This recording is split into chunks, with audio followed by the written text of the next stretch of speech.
வணக்கம் நண்பர்களே.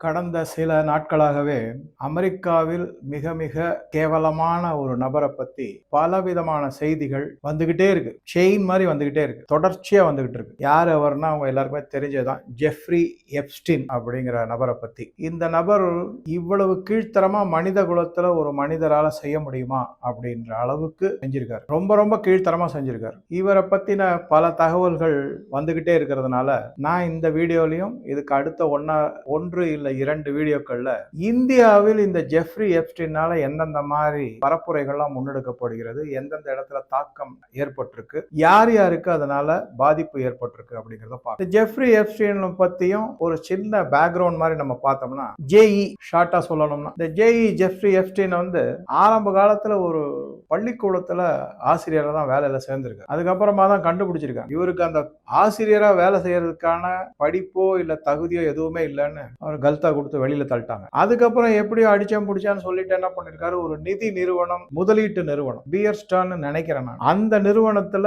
ஒரு அதிகாரியா இவர் போய் சேர்ந்து வேலை செஞ்சிருக்காரு. அங்கேயும் பல தகாத செயல்கள், ஃப்ராடு இதெல்லாம் நடந்த உடனே கொஞ்சம் கொஞ்சமா என்ன பண்ணிட்டாங்க, அவங்களுக்கும் புரிஞ்சு போச்சு இவருக்கு எந்த விதமான தகுதியும் கிடையாது, இந்த வேலைக்கான இதுவும் கிடையாது, இவர் ஒரு மிக மகா ஃப்ராடு அப்படின்னு சொல்லிட்டு அங்கிருந்து அவர் கழுத்து பிடிச்சி வெளில தள்ளிட்டாங்க. ஆனா அதுக்குள்ள என்ன ஆயிடுச்சுன்னா, அவருக்கு சில தொடர்புகள்லாம் ஏற்பட்டு போச்சு. அதை வச்சு அவர் என்ன செஞ்சாரு, தானே ஒரு நிதி முதலீட்டு நிறுவனத்தை ஆரம்பிச்சார். பங்கு மார்க்கெட்ல முதலீடு செய்வது, அதுக்கப்புறம் ஸ்டாக்ஸ் அண்ட் ஷேர்ஸ் தவிர பாண்டு, அப்புறம் பல முதலீட்டாளர்களுக்கு கடன் கொடுப்பது, அதுக்கப்புறம் இந்த ஸ்டார்ட் அப்னு சொல்றது, இது மாதிரி பல இதுக்கு ஆங்கர் இன்வெஸ்டர் அப்படின்லாம் சொல்லுவாங்க. இந்த மாதிரிலாம் செஞ்சுட்டு இருக்காங்க. இது எல்லாமே மக்களுக்கு முன்னாடி வைக்கப்பட்ட ஒரு ஸ்மோக் ஸ்கிரீன். அதுக்கு பின்னாடி அவர் செஞ்சதான் மிக மிக அட்டூழியமான கேவலமான செயல்கள். வெகு சீக்கிரத்திலே அவர் ஒரு பில்லியனர் அப்படிங்கிற அளவுக்கு உயர்ந்துட்டார். எப்படி அவரால் உயர முடியும் அப்படின்னா, நான் பல வீடியோல உங்ககிட்ட ஷேர் பண்ணிருக்கேன். என்னன்னா, behind every big money there is a very big crime அப்படிங்கிறது தான் சொல்லவடை. இது நிதர்சனமான உண்மையும் கூட. பல இடத்துல அதுக்காக நியாயமா உழைச்சு நேர்மையா முன்னேறி வரவங்களை நம்ம குறை சொல்ல முடியாது. சடுதியில இந்த மாதிரி ஒரு அதுவும் தகாத செயல்கள் வெளிப்படையா தெரியும் போது கண்டிப்பாக அந்த மாதிரி பணக்காரர்களுக்கு பின்னால ஒரு மிகப்பெரிய குற்றம் இருக்கும் அப்படிங்கிறது தான் உறுதியா நமக்கு தெரியுது. ஆக இந்த எப்ஸ்டீனுக்கு பின்னாலையும் யாரோ பின்புலத்துல இருந்தவரை இயக்கியிருக்காங்க. பலவிதமான சாத்தியக்கூறுகள், பலவிதமான வதந்திகள் எல்லாம் உலவிக்கிட்டு ஒண்ணு இல்ல.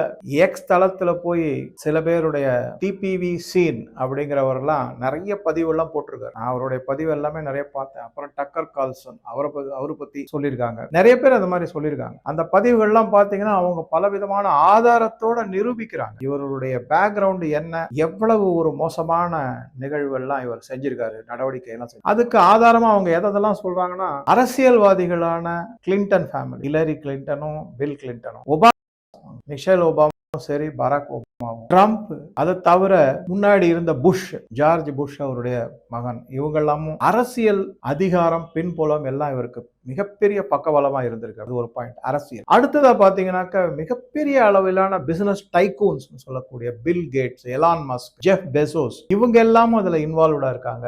இவருக்கு பின்புலத்துல இருந்து இயக்கிக்கிட்டு இவர் கூட சேர்ந்து பல தகாத செயல்களை, மிக மிக கொடூரமான செயல்களை, மனித குலத்திற்கே ஒரு இழிவான செயலாக கருதக்கூடிய எத்தனையும் செஞ்சிருக்காங்க. அது எந்த மாதிரி செயல்கள் அப்படின்னு பார்த்தோம்னா, குறிப்பா அவங்க எதை பத்தி சொல்றாங்கன்னா, மிக சிறிய வயது உள்ள பெண்கள், குழந்தைகள், பெண் குழந்தைகள் மற்றும் ஆண் குழந்தைகள், அவர்களை பாலியல் துன்புறுத்தலுக்கு ஆளாக்கியிருக்காங்க. அவங்களை கடத்தி கொண்டு போயிருக்காங்க. இங்க அமெரிக்கால மட்டும் இல்லாம பல வெளிநாடுகள்ல இருந்து கடத்தி கொண்டு போயிருக்காங்க. நான் ஒரு வீடியோல சொல்லியிருந்தேன், யுக்ரைன் ரஷ்யா வார்ல கிட்டத்தட்ட 1 மில்லியன், அதாவது 10 லட்சம் குழந்தைகள் அனாதையாக ஆக்கப்பட்டு அதுல பல பெண் குழந்தைகள் காணாமல் போயிட்டாங்க. அனாத ஆசிரமமே அவங்களை எடுத்து வித்திருக்காங்க. இதுல நிறைய தகுடுதத்தங்கள், முறைகேடுகள்லாம் நடந்திருக்கு. அதே மாதிரி ஆப்பிரிக்க நாட்டில இருந்து குழந்தைகளை கொண்டு வந்திருக்காரு இவர், கடத்தி கொண்டு வந்து சில ஆப்பிரிக்க பெண்மணிகள் கிட்ட நேரடியான பேச்சுவார்த்தை இவருடைய ஏஜென்ட் எல்லாம் செஞ்சிருக்காங்க. உங்க குழந்தைகளை கொடுங்க. எல்லாமே குறைந்த வயது உள்ள 8 வயசு, 10 வயசு, 11 வயசு பெண் குழந்தைகள், ஆண் குழந்தை, அவர்கள் எல்லாரும் பாலியல் துன்புறுத்தலுக்கு ஆளாக்கப்பட்டு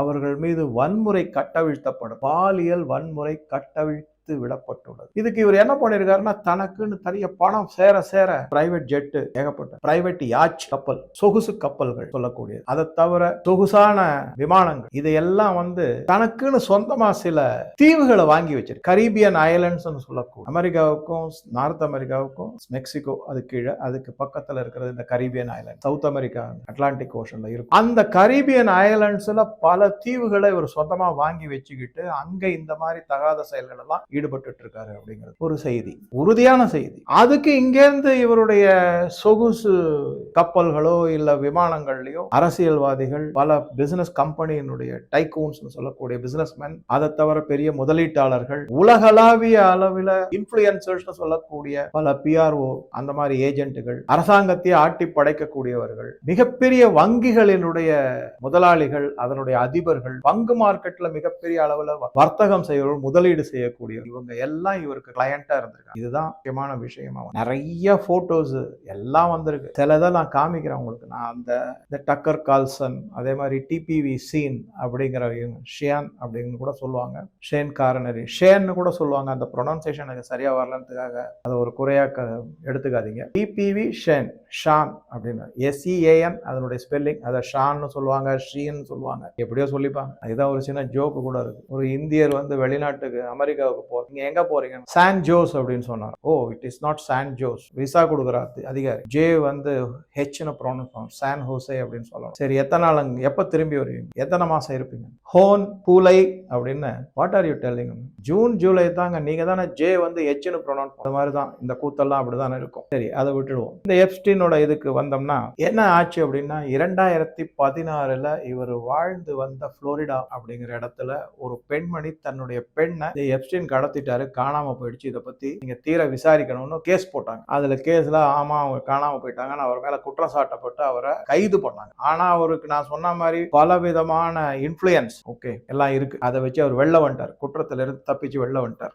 இந்திய பாலிட்டிஷியன்ஸ் இதை கத்துக்கிட்டு இருப்பாருன்னு நினைக்கிறேன். ஏன்னா இங்கதான் அந்த தகுடு தத்தங்கள்லாம் பண்ணி 10 வருஷம் 20 வருஷம் 30 வருஷம் கூட வாய்தா வாங்கிக்கிட்டே இருப்பாங்க, பெயில் வாங்கிக்கிட்டே இருப்பாங்க. அவரும் அதை கத்துக்கிட்டாரு போல. அமெரிக்கா இந்தியாவை விட இன்னும் மோசம், பல விதத்துல மிக மிக மோசமான நாடு. அது சொன்னா நிறைய பேருக்கு பிடிக்காது, அது ஒரு பக்கம் இருக்கட்டும். ஆனா அவர் என்ன ஆச்சுன்னா, நடவடிக்கைகள் அதிகமாக அதிகமாக மேலும் மேலும் பல பேர் குற்றச்சாட்டுகள் வந்து இது வெட்ட வெளிச்சமா பப்ளிக்கு தெரிய வந்த உடனே என்ன ஆயிடுச்சுன்னா, 2019 அவர் அரெஸ்ட் பண்ணிட்டாங்க. அரெஸ்ட் பண்ணி அவருக்கு ஏகப்பட்ட கடுமையான தண்டனைகள் விதிக்கப்படும். அவர் ஜெயில இருக்கும்போது என்ன பண்ணிருக்காங்கன்னா, அவர் இறந்து போய் விட்டார் அப்படின்னு சொல்லிட்டு அவர் தற்கொலை செய்து ஒரு ஃபேன்ல இருந்து தூக்குல மாட்டி தொங்கிட்டார் அப்படிங்கிற மாதிரி நியூஸை போட்டு இது பண்ணிட்டாங்க. அதுக்கு வந்து டிபார்ட்மெண்ட் ஆஃப் ஜஸ்டிஸ் அவங்க எல்லாம் வந்து ஆதாரங்கள் எல்லாம் வெளியிட்டாங்க. அங்க இருக்கிற சிசிடிவியில ரெக்கார்டான நிகழ்வுகள் எல்லாத்தையும் அவர் சூசைட் பண்ணிட்டது எல்லாத்தையும் வெளியிட்டாங்க. ஆனா அது எல்லாமே டாக்டர்ட், இன்ஜினியர்டு, அதாவது திருத்தப்பட்ட டிவி ஃபுட்டேஜ். அப்படி கிட்டத்தட்ட ஒரு 2 நிமிடம் 50 வினாடிகளுக்கு ஆன ஃபுட்டேஜ் வந்து அந்த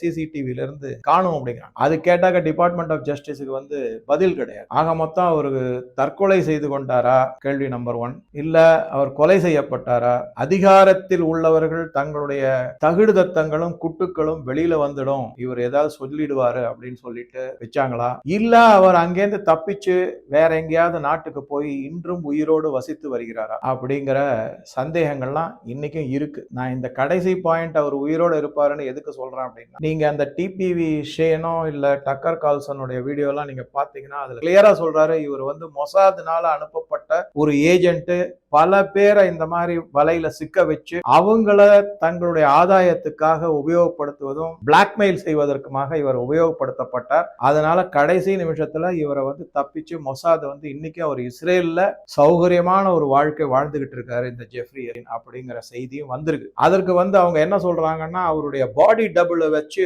சூசைட் பண்ணிட்டு அதை கொண்டு போய் உடனே டிஸ்போஸ் பண்ணிட்டாங்க டிபார்ட்மெண்ட் ஆஃப் ஜஸ்டிஸ் மூலமாக அப்படிங்கிறதுக்கு அவருடைய முகத்தில் இருக்கக்கூடிய அவருடைய மூக்கனுடைய அளவு, காதனுடைய அளவு, இதெல்லாத்தையும் கம்பேர் பண்ணி ஒரு ஸ்டடி மாதிரி செஞ்சு பல விதமான செய்திகளை வெளியிட்டு இருக்காங்க அமெரிக்காவில். அதனால இது நம்ப முடியுமா நம்ப முடியாதா என்ன அப்படிங்கிறது தெரியல. ஏன்னா ஒரு பக்கம் இந்த மாதிரி செய்தி ஓடிக்கிட்டு இருக்கு, இன்னொரு பக்கம் வேற மாதிரி செய்தி, இல்ல அவர் இறந்து போய் விட்டார், அவர் சூசைட் தான் பண்ணிக்கிட்டாரு அப்படிங்கிறது. ஆனா ஒண்ணு மட்டும் நிச்சயம், பெரும் தலைகள், அரசியல்வாதிகளா இருக்கட்டும், பிசினஸ் மேனா இருக்கட்டும், இல்ல மற்ற பலரா இருக்கட்டும், இவர்கிட்ட வசமா மாட்டிக்கிட்டு இருக்காங்க. அதை வச்சு இவர் எல்லாரையும் பிளாக்மெயில் செஞ்சு பணத்துக்காகவோ இல்ல மற்ற பல விதத்துக்காகவோ வெறும் பாலியல் குற்றங்கள் மட்டுமல்லாமல் எனக்கே சொல்றதுக்கே கொஞ்சம் அருவருப்பாகவும் மனசு வேதனையோட தான் இருக்கு. மனித மாமிசம் அந்த குழந்தைகள் மூலமாக எடுத்து விருந்து சமைக்கப்படும். அதைத்தான் ஹிலரி கிளின்டன் மேல மிகப்பெரிய குற்றச்சாட்டா பிசா கேட் அப்படின்னு வைக்கிறாங்க. நீங்க அதெல்லாம் கூட போய் பார்க்கலாம். பிசா கேட் அப்படின்னா என்னன்னு. வாட்டர் கேட் ஊழல்ல இருந்து இன்னைக்கு பிசா கேட் ஊழல் வரைக்கும் அமெரிக்கால எல்லாத்துக்கும் கேட் ஊழலாவே இருக்கு. அந்த பிசா கேட்ல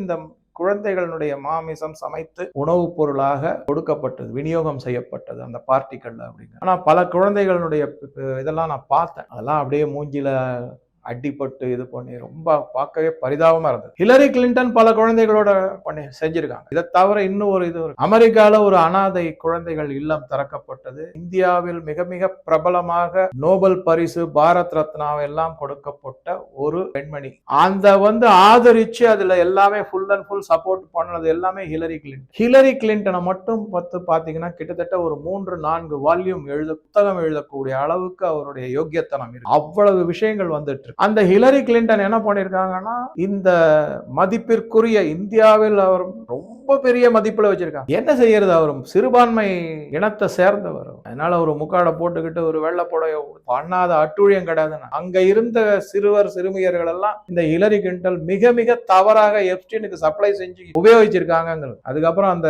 அனாதை இல்லத்தை மூடி விட்டார்கள் அப்படின்னு பல பேர் அங்க காணாம போயிட்டாங்கன்றான். இந்த மாதிரி எல்லாம் பல செய்திகள்லாம் இதெல்லாமும் வந்திருக்கு. இதுக்கான வீடியோக்கள் இருக்கு, செய்திகள் இருக்கு, செய்தித்தாள்கள்லயே செய்தியா வந்திருக்கு. இதெல்லாம் அப்பேற்பட்ட ஒரு கேவலமான நடவடிக்கைகள் எல்லாமே அரசியல்வாதி. அதுல பில் கிளின்டனை பத்தி நம்ம சொல்லவே வேணாம். மோனிகா லிவின்ஸ்கியை பத்தி வெட்ட வெளிச்சமா தெரிஞ்சது. அவரே சொல்லியிருக்காரு, ஆமா நான் தவறு செஞ்சுட்டேன், என்ன மன்னிச்சிடுங்க. இன்னைக்கு அந்த மோனிகா லிவின்ஸ்கி நிலைமை எங்க எப்படி இருக்காங்க என்னன்னே தெரியல. அந்த மாதிரி இவங்கெல்லாம் தான் அந்த நாட்டை ஆள்றாங்க. நம்ம எல்லாம் அவங்கள போற்றி போடுறோம். அமெரிக்கான்னு பெருசா போற்றி போடுறோம். அவங்க கலாச்சாரம் சார் உங்களுக்கு தெரியாது எப்பேற்பட்ட கலாச்சாரம் அது இதுன்னு பேசிக்கிட்டு இருக்கும். அந்த மதத்தை வேற இங்க வேற அந்த கலாச்சாரத்தை நம்ம கலாச்சாரத்தை அழிச்சு இன்னும் அதை போற்றி புகழ்ந்துகிட்டு இருக்காங்க. ஒருவேளை அதனாலதான் நான் நினைக்கிறேன் அந்த மதத்தை சார்ந்தவர்கள் எல்லாம் இந்து மதத்துல இருக்கிற எல்லாத்தையும் எடுத்து இப்ப பிராக்டிஸ் பண்ண ஆரம்பிச்சிட்டாங்க. அவங்க மதத்துல எதுவும் உன்னதமான சமாச்சாரம் எதுவுமே கிடையாது போல. நான் சமீபத்துல ஒரு செய்தி பார்த்தேன், அங்க பிரதர்ஷனமே பண்றாங்க. சர்ச்சுக்கு உள்ள அங்க பிரதர்ஷனம் பண்றாங்க. உன்னதம் எதுவும் இல்ல, எல்லாம் கேவலமான சமாச்சாரமா இருக்கு. அதனால சனாதன மதத்துல இருக்கிற எல்லா நடவடிக்கைகளையும் வழிபாட்டு முறைகளையும் பிராக்டிஸ்களையும் எடுத்து ஆனா ஒரு 100 வருஷம் கழிச்சு இதெல்லாம் எங்களோடதுன்னு சொல்லிப்பாங்க. அதுக்காகத்தான் இதெல்லாம் செஞ்சுக்கிட்டு அங்க பிரதர்ஷனம் செய்கிறார்கள். பலதும் முன்னாடி சொல்லியிருக்காங்க. இது ஒரு பக்கம். இந்த மாதிரி பல பேர் ட்ரம்ப் அவருடைய மடியில சிறு குழந்தைகள் பெண்களை உட்கார வச்சு பாலியல் துன்புறுத்தலுக்கு ஆளாக்கியிருக்காரு. அந்த படங்கள்லாம் வேற வந்து சரி இதெல்லாம் என்ன சார் திடீர்னு இப்ப வருது அப்படின்னு பாத்தீங்கன்னா என்னை பொறுத்த வரைக்கும் நான் எப்பவுமே கொஞ்சம் எக்ஸ்ட்ராவா ஏதாவது இருக்கா இதுக்கு பின்புலத்துலன்னு பார்த்தா என்னை பொறுத்த வரைக்கும் இந்த ஹிலரி கிளின்டனுக்கோ பில் கிளின்டனுக்கோ இல்ல ட்ரம்புக்கோ இதெல்லாமே ஒரு எச்சரிக்கை மணியாகத்தான் நம்ம பார்க்கிறோம். என்ன மாதிரி எச்சரிக்கை? குறிப்பா ட்ரம்ப் மட்டும் எடுத்துக்கோ. டீப் ஸ்டேட் கையில தான் எல்லா ஃபைலும் இருக்கு. எல்லா போட்டோ வீடியோ இந்த ஃபைல் எல்லாமே இருக்கு. அது ஒன்றும் ஆக்சுவலா என்ன ஆச்சுன்னா உங்களுக்கு எல்லாருக்குமே தெரிஞ்சிருக்கும். ட்ரம்ப் தன்னுடைய தேர்தல் பிரச்சாரத்தின் போது இந்த எப்ஸ்டீன் ஃபைல் எல்லாத்துலயும் நான் ஓப்பனா மக்களுக்கு கொடுத்துருவேன் அப்படின்னு காமிச்சிருவேன், கொண்டு வந்துடும். அதுக்காகத்தான் அவர் FBI டைரக்டரா இந்தியரான கஷ் பட்டேல, இந்திய வம்சாவளியை சேர்ந்த கஷ் பட்டேல